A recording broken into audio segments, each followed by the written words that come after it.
Now that we are halfway through the fantasy basketball season, let's take a look at the first ever BTO midseason awards coming up next on Beat the Odds. Don't go anywhere. Hello, sports fans. Welcome back to another episode of Beat the Odds. We are at the halfway mark of the fantasy basketball season, and we are going to be giving away the first ever BTO midseason awards. We have 5 categories that we are going to be crowning here today. Before we get started, of course, if you like these type of videos, make sure you subscribe to the channel and like the video and hit that notification button there as well, so that way you can be notified whenever we go live with an episode. To start here, we're going to take a look at the award for the biggest reach in fantasy. Now, reach, of course, is during draft day if you're really keen on trying to grab somebody and you kind of draft them a little bit too high and they underperform, of course, during the course of the year. Examples of this would be Jordan Poole, maybe an RJ Barrett. They do well there in real life, but a lot of their categories are a real drag when you hit fantasy. We've got 3 names here for you. The first one in Toronto, we have Scotty Barnes. His average draft position was 45 going into the season. He's just made it back under 100 for his current rank. He's at 74. His stats look like 14.9 points, 6.9 rebounds, 4.6 assists, 1.8 stocks on 45% shooting from the field, 76% from the line. Scotty was expected to make a leap in the second year, and we haven't really seen that quite so much. He's starting to turn it up here a little bit over the last couple of weeks. He's seen a small uptick in assists, but a major loss in field goal percentage, which has left fantasy managers wanting more from Scotty Barnes here. So we'll see how he shapes up here over the course of the second half, but at least for the start right now, he's considered a reach. Up next, we're going to Memphis. Ja Morant. Current rank here is 87. He was going in the mid-second round here for many fantasy drafts. 27.2 points per game, 5.9 rebounds, 8.0 assists, 1.1 steals, 46% shooting from the field, 75% from the line. He is becoming more of a distributor. His assists are up over last year, but the lack of threes, steals, and field goal and free throw percentage issues on high usage on that team has really seen his fantasy stock fall over the course of this year. He was off to a hot start here, especially with field goal percentage, but that has since dropped, and he needs to be able to stick more closer to the 50% range in order for him to see consistent value. And then up next we have Giannis Antetokounmpo, average draft position 4. He's currently ranked 110, 31.7 points, which is great, 11.8 rebounds, which is great, 5.2 assists from somebody who plays in the center position, also great, 1.7 stocks, down certainly from last year. Where he's going to hurt you here is the free throw percentage. Field goal percentage is at 53%, field goals he's at 66% from the line. And it really does show that it doesn't matter how good you are in real life. If you tank 2 categories, your rank will really suffer. So that field goal percentage is okay. The free throw percentage is not good at all. And he's averaging 4.1 turnovers per game. So combine that up here and you just have a guy who struggles to crack the top 100, even though he is arguably the best player in real life NBA games. And the winner for the Best Reach Award goes to Giannis Antetokounmpo.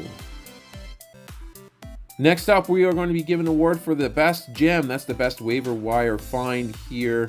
We're looking at average draft position of greater than 100. So guys like Spencer Dinwiddie, Bojan Bogdanovic come to mind here as honorable mentions. Let's get started here with 3 players that really outperformed their ADP that you could find off the waiver wire at the start of the season. Nick Claxton is going to be first. His ADP was 126.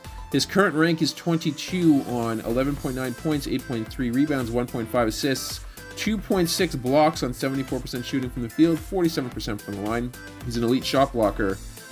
He's up 1.5 blocks from last year, and now he's getting 30 minutes per game, so this looks like this is going to stick around here for the course of the season.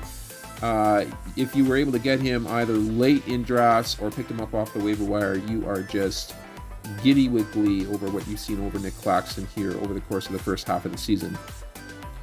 Next up, we've got Brook Lopez, ADP of 117. He's currently ranked 15th in fantasy on splits of 14.5 points, 6.5 rebounds, 1.2 assists, 1.9 3-pointers made, and 2.6 blocks per game on 51% shooting from the field, 79% from the line. We are seeing a late career resurgence from Brook Lopez. Major gains in blocks this year. He had 1.2 blocks per game last year. Now he's at 2.6. And of course, his rebounding is up from 4.1 rebounds per game last year as well. Now he's at 6.5. So put those together on solid shooting splits here, and no wonder he is doing so well here in Yahoo fantasy circles over the course of the first half of the season. Up next, we have DeAnthony Melton. Average draft position 120. He's currently ranked 32nd in fantasy leagues here. 11.8 points, 4.7 rebounds, 3.0 assists, 2.5 3-pointers made, 1.9 steals per game on 43% shooting from the field, 71% from the line. You're not going to get solid shooting splits here from Melton, but he is the epitome of 3-and-D here this year, and he's contributing across the board in your other categories. So a little under the radar. Most people don't think of him as a gem off the waiver wire, but he's certainly helped out many fantasy teams in categories here for sure for the first half.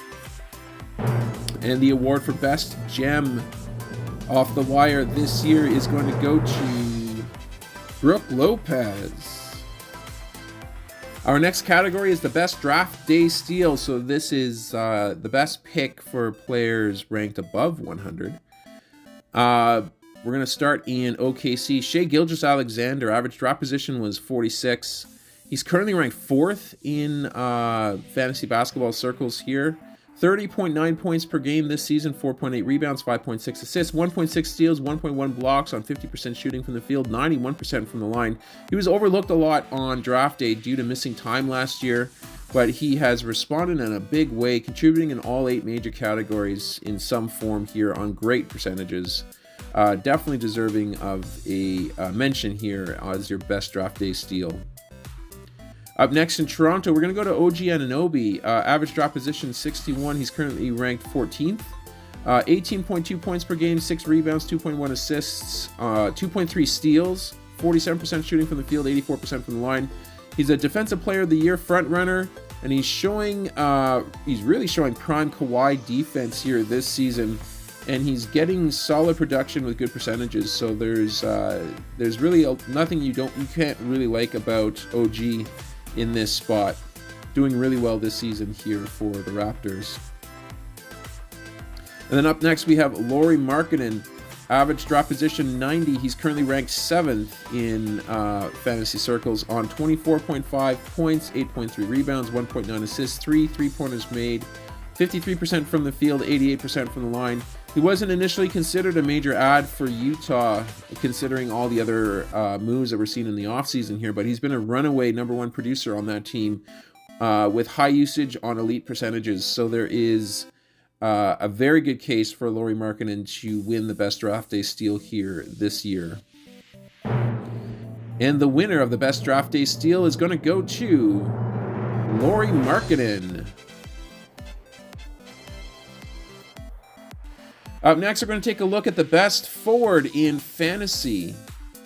First up in Brooklyn, we have Kevin Durant, 29.7 points per game, 6.7 rebounds, 5.3 assists, 1.5 blocks on 56% shooting from the field, 93% from the line. Up after that, here is Nikola Jokic, 25.0 points per game, 10.8 rebounds, 9.7 assists, 1.4 steals, 62% from the field, 82% from the line. And then finally, we have Jason Tatum, 30.8 points per game, 8.1 rebounds, 4.2 assists, 3.2 3-pointers made, 1.1 steals on 47% shooting from the field, 86% from the line. This one is kind of tricky here because there is 3 very qualified players on this list that are deserving of recognition here for the best forward in fantasy here so far. I like Tatum, of course, for his shooting, his point getting here, and he's just a pure shooter. He's difficult to guard. Kevin Durant is putting up some insane efficiency here this year at 56% from the field, 93% from the line, and keeping true to his point totals. And then, yeah, Nikola Jokic, who's just basically a walking triple-double here right now. And I give the best forward of the midseason here to Nikola Jokic. And our last category here is best guard. Our choices here are Tyrese Halliburton, 20.3 points per game, 4 rebounds, 10.3 assists, 3 3-pointers made, 1.8 steals on 48% shooting from the field, 89% from the line. Shai Gilgeous-Alexander, we've seen him earlier, 30.9 points per game, 4.8 rebounds, 5.6 assists, 1.6 steals per game, 1.1 blocks on 50% shooting from the field, 91% from the line. And then we have Luka, 34 points, 8.8 rebounds, 8.7 assists, 2.9 3-pointers made, 1.6 steals on 49% shooting from the field, 74% from the line. In real life, this is a no-brainer. I would give Luka this award here all day between these three. But when you're looking at fantasy, that free throw percentage is a real drag here and kind of takes him out of the running. So for me, it's between Shai and Tyrese Halliburton with what they've been able to put up here this year. And I'm going to give the award for the best guard in fantasy here for the midseason to Tyrese Halliburton.